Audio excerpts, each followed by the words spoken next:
Hello friends, how are you? So I hope you all are doing great. तो हम लोग अपनी continue कर रहे हैं डिस्कशन किसके ऊपर सर? नवंबर 2020 का जो एग्जाम था, cost accounting paper number 3 CA intermediate, that is new course, right? So what we have done so far, हम लोगों ने क्वेश्चन नंबर 1 का ए और बी पार्ट कर लिया था. Now let's see C and D part in this lecture. Okay, so my strategy is going to be same. Small lectures, small parts, right? easy to understand, easy to grasp, easy to listen, not boring, right? और अगर मेरे पास कुछ बच्चों ने पूछा कि sir paper का level क्या था आपके हिसाब से, लास्ट लेक्चर में मैंने ही डिस्कस किया इस बारे में. देखो, पेपर का लेवल अगर मैं बात करूं तो it was an average paper. It wasn't, I can't say that it is a very easy paper, I can't say it is a very very tough paper. It was an average paper, right? Some of the questions were really tricky, like we did this question, this B part. It was a tricky one, definitely. Marginal costing, key factor, limiting factor. So some of the questions were tricky, some of the questions were really easy, right? So it was an average paper. Now coming on to C part, let's read what the part says. A company's plant processes 6,750 units of raw material in a month to produce two products M and N. The process yield is as under. That means the output, that if you are processing 6,750 units, right, by the processing of these many units, what is the output, right? This is the basically output. Product M, 80% of this, product N 12%, rest is the process loss. The cost of raw material is rupees 80 per unit. Processing cost is rupees 2,25,000, of which labor cost is accounted for 66%. Right? So it says the total processing cost, that is the joint cost. Now this becomes my joint cost. So it says the joint cost is 2,25,000, out of which labor cost is 66%, and labor is chargeable to products M and N in the ratio of 100:80. Prepare a comprehensive cost statement for each product showing the apportionment of joint cost among the products M and N and the total cost of the products M and N. तो कहता सबसे पहले तो ये बताओ कि sir ये जो 2,25,000 की कॉस्ट है, how you are going to distribute this cost between M and N, right? So first we have to bifurcate this cost into labor cost and other cost, right? जिसको मैं overheads भी कह सकता हूं, ठीक है ना? तो मेरे पास अगर मैं बात करूं क्वेश्चन नंबर 1 सी पार्ट, तो मेरे पास क्या है सर? मेरे पास जो जॉइंट कॉस्ट है, सबसे पहले तो मैं इसकी बात करूंगा. जॉइंट कॉस्ट कितनी है मेरे पास? 2 लाख, सॉरी, आउटपुट की बात करेंगे सर पहले. जॉइंट कॉस्ट से भी पहले हम लोग आउटपुट की बात करेंगे. वेट, चलो पहले तो ये बताओ कि इनपुट कितना हुआ. इनपुट किया आपने 6,750 यूनिट्स, ठीक है? अब इसमें से आपके पास आउटपुट कितना हुआ? आउटपुट हुआ सर M N एंड उसके बाद आया हमारे पास प्रोसेस लॉस, ठीक है जी? क्लियर है? तो M कितना है सर? M है मेरे पास 80%, N कितना है? N है 12%, and the remaining 8% is the process loss. तो कितने यूनिट्स हुए? M के यूनिट्स हुए सर मेरे पास 5400 यूनिट्स, राइट? और इसके हुए 810 and 540 units is the process loss. This total is 6,750 units. Clear है यहां तक? गुड आउट, ठीक. आगे बढ़ते हैं. आगे मेरे पास अब आ रहा है सर जॉइंट कॉस्ट. अब मेरे पास आया कि जो जॉइंट कॉस्ट है, जॉइंट कॉस्ट कितनी है सर? 2,25,000 की. अब उसमें भी उसने कहा कि सर ये जो 2,25,000 है, इसमें से कुछ लेबर का पार्ट है और कुछ को मैं बोलता हूं अदर कॉस्ट, या मैं उसको लिख देता हूं ओवरहेड्स, ठीक है? मैं उसको ओवरहेड्स लिख देता हूं. लेबर कितनी है सर? 66% है, और ये कितना है सर? 34% है. तो मुझे ये बताओ कि अगर 66 और 34% करूं तो 2,25,000 का तो कितना आएगा सर? 1,48,500 तो मेरी लेबर की कॉस्ट हो गई इसमें से, और रिमेनिंग जो 76,500 है, that is my overhead cost out of this total joint cost of 2,25,000. Is that clear? यहां तक तो कोई डाउट नहीं है किसी को? अब क्वेश्चन ने आगे बढ़ते हैं सर, क्या कह रहा था, हमने ये ले लिया, आउटपुट ले ली, हमने कहा जॉइंट कॉस्ट में से हमने लेबर कॉस्ट अलग कर ली और ओवरहेड्स की जो कॉस्ट थी वो हम लोगों ने अलग कर ली, और लेबर को अब क्या कहता है आगे, अब ये लाइन पढ़ो क्या कहता है सर, वो कहता है labour is chargeable to products M and N in the ratio of 100:80। कहता अब जो लेबर की कॉस्ट है उसको आप लोगों ने प्रोडक्ट एम और एन में किस रेशियो में डिवाइड करना है, 100:80 की रेशियो में डिवाइड करना है। ठीक है जी, तो इसका मतलब है इसको हम लोगों ने अब प्रोडक्ट एम और एन में डिवाइड करना है, एम और एन में किस रेशियो में, 100:80 की रेशियो में, राइट। अगर 100:80 की रेशियो में इसको डिवाइड करोगे तो ये फिगर आपके पास आएगी सर 82,500 और ये आएगी सर 66,000। क्लियर है। अब उसके बाद सर अब ये जो ओवरहेड्स हैं इनको भी तो हमने डिवाइड करना है किस रेशियो में, m/n की रेशियो में, मतलब m और n में इसको भी तो डिस्ट्रीब्यूट करना है ना, तभी तो हमारे पास टोटल कॉस्ट आएगी m और n की। अब बात आई कि सर अब इसको दे नहीं रखा हमें क्वेश्चन में कि किस चीज में डिवाइड करें, हमें कोई रेशियो नहीं दे रखी, what should be the base for distribution. Here in case of labour the base is given 100:80, directly ratio दे रखी है, लेकिन ये जो 76,500 के ओवरहेड्स हैं या अदर कॉस्ट है, right, how it should be distributed it is not given in the question. So from the plain reading of the question आप लोग क्या समझ रहे हो कि किस चीज में हमें इसको डिस्ट्रीब्यूट करना चाहिए। याद करो जॉइंट एंड बाय प्रोडक्ट के जितने भी मेथड्स हैं उनको याद करो, ठीक है। आप एक चीज समझ रहे हो, सभी मेथड्स में अगर आप लोगों को याद हो तो सभी मेथड्स में कहीं ना कहीं हम लोग सेल वैल्यू लेते हैं, sale value at split off point, sale value after further processing, net realisable value. Reverse cost method की बात करें वहां पर भी सेल चाहिए, कंट्रीब्यूशन की बात करें वहां पर भी सेल चाहिए। तो हर मेथड में हमें क्या चाहिए होता है, सेलिंग प्राइस चाहिए होती है या सेल वैल्यू चाहिए होती है जिसमें हम लोग उसको डिस्ट्रीब्यूट करते हैं। लेकिन हमारे पास एक मेथड ऐसा है जिसमें सेल की जरूरत नहीं पड़ती। सर कौन सा मेथड है, कौन सा मेथड है? जिनके पास मेरी बुक्स हैं खोल लो books, joint and by product के मेथड्स पे आ जाओ। मेथड्स में सबसे पहला मेथड देख लो कौन सा sir, output method. Physical units method और आउटपुट मेथड, क्या वो हम लोग अप्लाई कर सकते हैं? बिल्कुल कर सकते हैं सर, यहां पर अप्लाई हम लोग।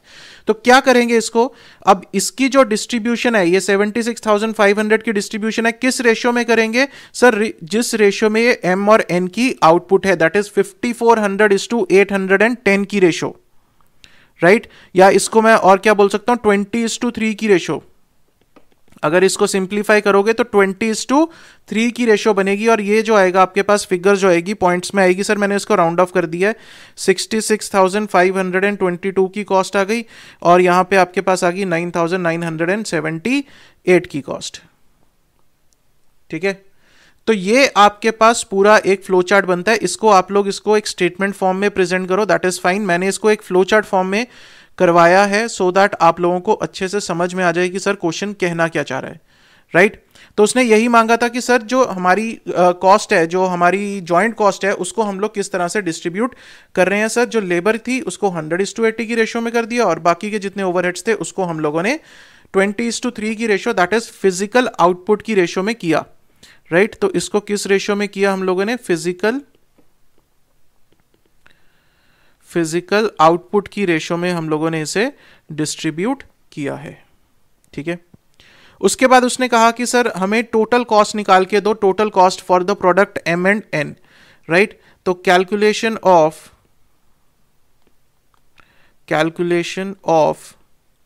Total cost for M and N, तो एम और एन के टोटल कॉस्ट हम लोग कैसे निकाल सकते हैं सर, लेट्स सी। तो यहां पर मैं m लूंगा और n लूंगा, बाकी पर्टिकुलर्स आ जाएंगे सर। तो सबसे पहले मैं क्या ले लूंगा सर, मटेरियल कॉस्ट है। मटेरियल कॉस्ट मुझे दे रखा है at the rate of ₹80 per unit, at the rate of ₹80 per unit. तो नंबर ऑफ यूनिट्स मुझे पता है सर, मैं उससे मल्टीप्लाई करूंगा तो मेरे पास वैल्यू आ जाएगी 4,32,000। एक बार कैलकुलेशन जरूर चेक कर लेना, वैसे कोशिश की है सर कि कैलकुलेशन सही हो।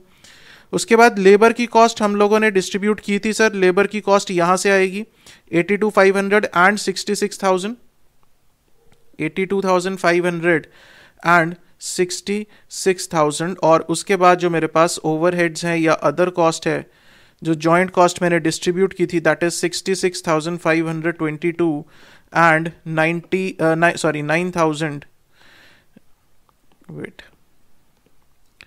this is 9,978 so the total cost of the product M and N this becomes the total cost so my total cost is 5,81,022 and 1,40,778 right so this is what the requirement of the question was वो कहता था कि joint cost को distribute कर दो sir और मुझे total cost बता दो प्रोडक्ट M एंड N की क्लियर है तो हम लोगों ने जॉइंट कॉस्ट को भी डिस्ट्रीब्यूट किया चाहे आप उसको स्टेटमेंट फॉर्म में करो कोई दिक्कत नहीं है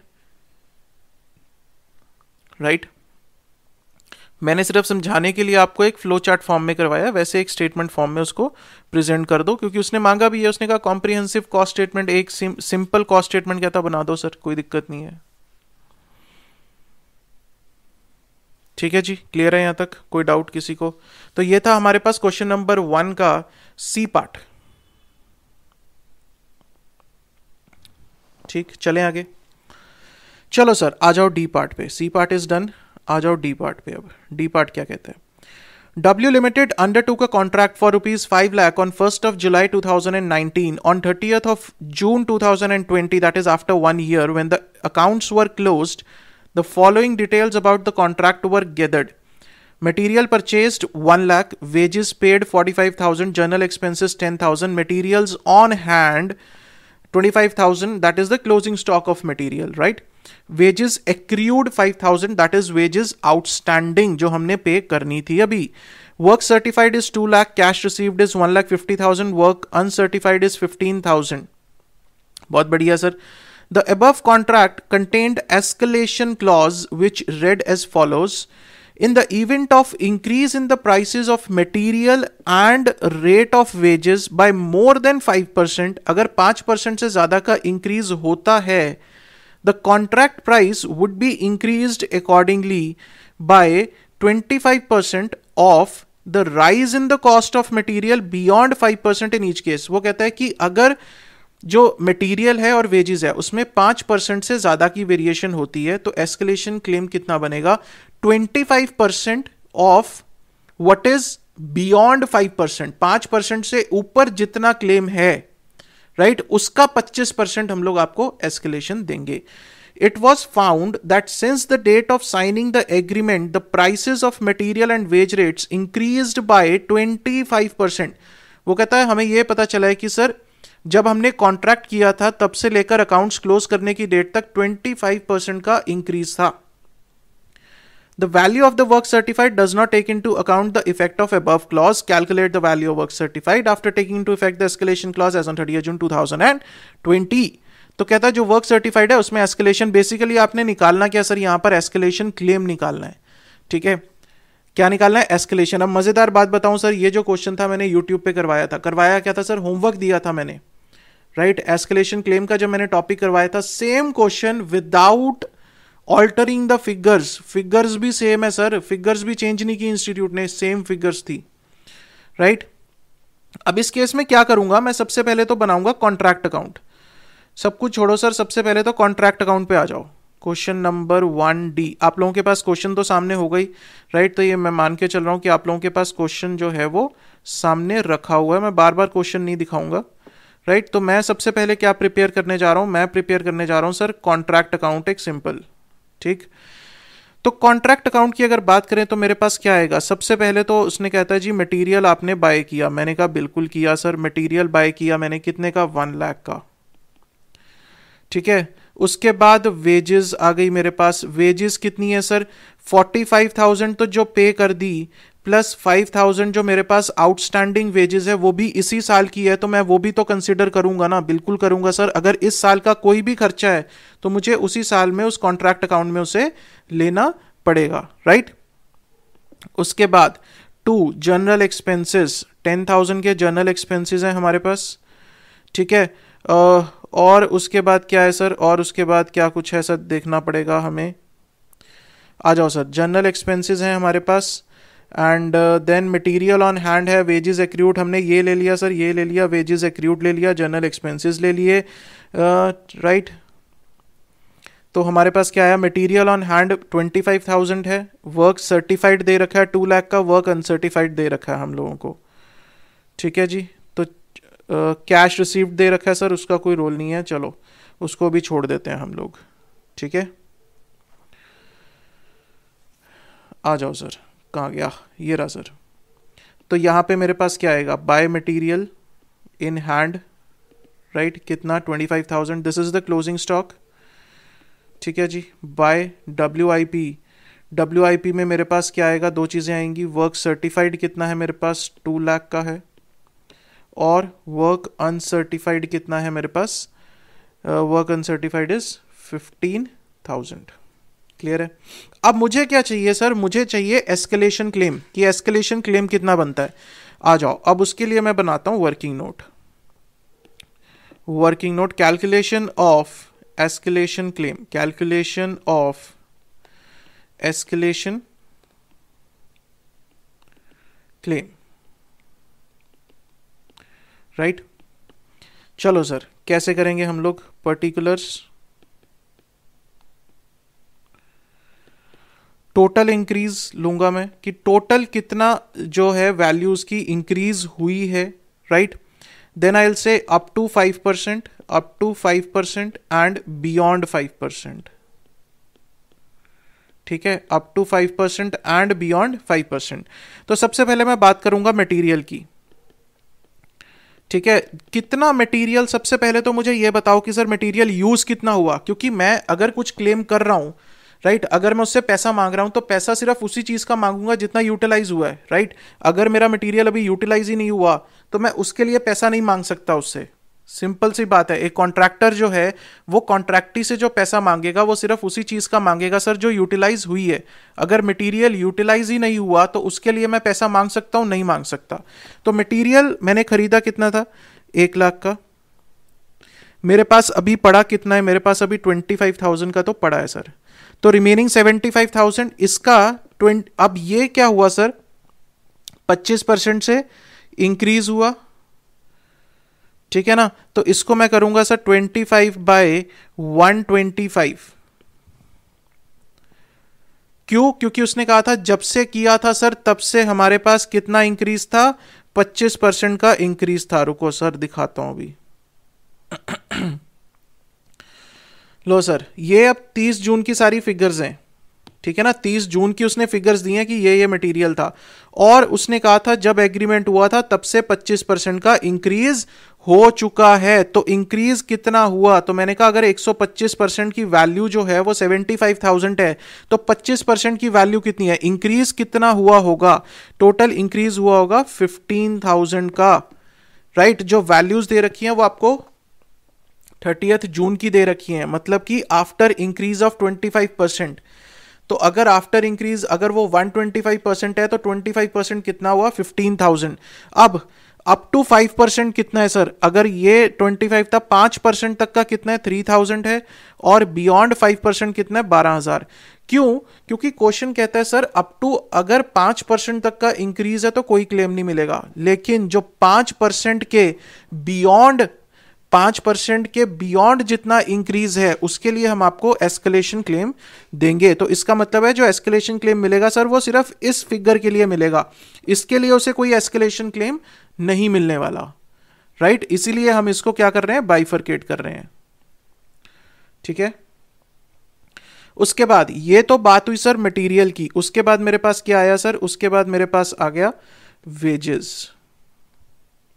अब इसी तरह से वेजेस की बात करूं कितनी है सर, 50,000 मल्टीप्लाइड बाय 25/125, राइट। तो टोटल इंक्रीज कितना है, 10,000 का, अप टू 5% कितना इंक्रीज है, 2,000 है सर। 5% कैसे आया, 50,000 इंटू 5/125 करोगे तो आ जाएगा, ठीक है। तो 8,000 इज बियॉन्ड दिस। तो अब ये बताओ हमें एस्केलेशन क्लेम किसके ऊपर मिलना है, हमें मिलना है इस बियॉन्ड 5% के ऊपर। कितना, क्वेश्चन ध्यान से पढ़ो वो क्या बोल रहा है, वो कहता है सर क्लेम तो देंगे लेकिन कहता जितना बियॉन्ड होगा, जितना बियॉन्ड 5% होगा, सबसे पहली चीज तो बियॉन्ड 5% के ऊपर एस्केलेशन क्लेम मिलना है। अब एस्केलेशन क्लेम कितना मिलना है, कहता जितना भी बियॉन्ड 5% होगा उसका 25% हम लोग आपको क्लेम देंगे, ठीक है ना। तो इसका मतलब है कि मेरे पास जो क्लेम है वो क्लेम कितना आएगा, ठीक है। इसका टोटल कितना आया मेरे पास, इसका टोटल आया सर मेरे पास 20,000, राइट। तो मेरे पास एस्केलेशन क्लेम कितना आएगा, escalation claim is equal to 25% of 20,000। Sir कौन सा 20,000, ये 20,000 जो बियॉन्ड 5% था उसका 25% हम लोगों ने एस्केलेशन क्लेम देना था। So this comes to ₹5,000, right. तो यही उसने मांगा था, उसने कहा था एस्केलेशन क्लेम बताओ। तो यहां पर आ जाएगा by escalation claim, by escalation claim that is 5,000, ठीक है। बाकी जो बचा सब प्रॉफिट में चला जाएगा सर, ठीक है। बैलेंसिंग फिगर जो है वो आप 2P&L कर सकते हो, कॉन्ट्रैक्ट अकाउंट बना सकते हो सर, राइट, कोई दिक्कत नहीं है उसमें। उसने वैसे तो वर्क इन प्रोग्रेस पूछा सर, वर्क इन प्रोग्रेस जितना दे रखा है प्लस एस्केलेशन क्लेम हो जाएगा 5,000 का। बेसिकली तो एस्केलेशन क्लेम ही निकालना था हमें कि एस्केलेशन क्लेम है कितना, राइट। तो 5,000 का एस्केलेशन क्लेम है। अगर वैसे तो अगर देखें इसमें P&L और बैलेंस कैरी डाउन निकाल सकते हैं हम लोग, WIP रिजर्व निकाल सकते हैं कितना है, हमें कैश रिसीव दिया हुआ है। बट क्योंकि वैसे इंस्टीट्यूट ने ये चीज़ हमारी ख़त्म कर चुका है इंस्टीट्यूट, ठीक है। इंस्टीट्यूट वैसे तो ये फॉर्मूला खत्म कर चुका है CA इंटर के केस में, तो इसीलिए मैंने लिखा पूरा 2P&L बैलेंसिंग फिगर सारा के सारा बाकी P&L में ले जाओ। अदरवाइज हम लोग क्या करते थे ओल्ड कोर्स में, क्या करते हैं हम लोग, नोशनल प्रॉफिट निकालते हैं, नोशनल प्रॉफिट को हम लोग डिवाइड करते हैं कि P&L में कितना लेके जाना है और हमें WIP रिजर्व में कितना लेके जाना है। उसके लिए कुछ फॉर्मूलाज हैं, notional profit into 1/3 into cash received by work certified, right. तो उस तरह से हम लोग वो कर सकते थे, लेकिन यहां पर हम लोग पूरा के पूरा लेके जा सकते हैं, कोई दिक्कत नहीं है, क्लियर है। तो इसके साथ हमारा क्वेश्चन नंबर 1 जो हुआ कंप्लीट, इसका डी पार्ट भी हम लोगों ने कर लिया। जो कंपलसरी क्वेश्चन था हमारे पास क्वेश्चन नंबर 1 वो हम लोगों ने कंप्लीट कर लिया है, राइट। अब नेक्स्ट लेक्चर में हम लोग करेंगे क्वेश्चन नंबर 2 का ए पार्ट है जो कि है कॉस्ट शीट का क्वेश्चन है, और बी पार्ट जो है वो आपके ओवरहेड्स का क्वेश्चन है सर। बहुत बढ़िया सर, ओवरहेड्स का क्वेश्चन है, बहुत बढ़िया, ठीक है। 10-10 मार्क्स के क्वेश्चन है, तो एक लेक्चर में कॉस्ट शीट करेंगे, एक में ओवरहेड्स करेंगे, आराम से चलेंगे सर, कोई जल्दी नहीं है हम लोगों को, ठीक है। आराम से इसको सॉल्व करते चले जाएंगे, right. So I hope you are enjoying it. अगर अच्छा लग रहा है तो सर लाइक करो और ज़्यादा से ज़्यादा अपने फ्रेंड्स के साथ शेयर करो, बिकॉज आप लोग ही हो जो शेयर करके इसको फैला सकते हो, राइट। सो फ्री लेक्चर्स भी हैं आप लोगों के लिए हैं, कॉस्ट अकाउंटिंग के, फाइनेंशियल मैनेजमेंट के, इकोनॉमिक्स फॉर फाइनेंस के, और अब स्टडी मटेरियल भी अवेलेबल है सभी चीज़ों का। So that you can get it from the website www.ksjteaching.org, right. और ज़्यादा से ज़्यादा शेयर करो, लाइक करो, that is up to you people who can spread it like fire, right? So all the best guys, stay safe, stay healthy, thank you so much.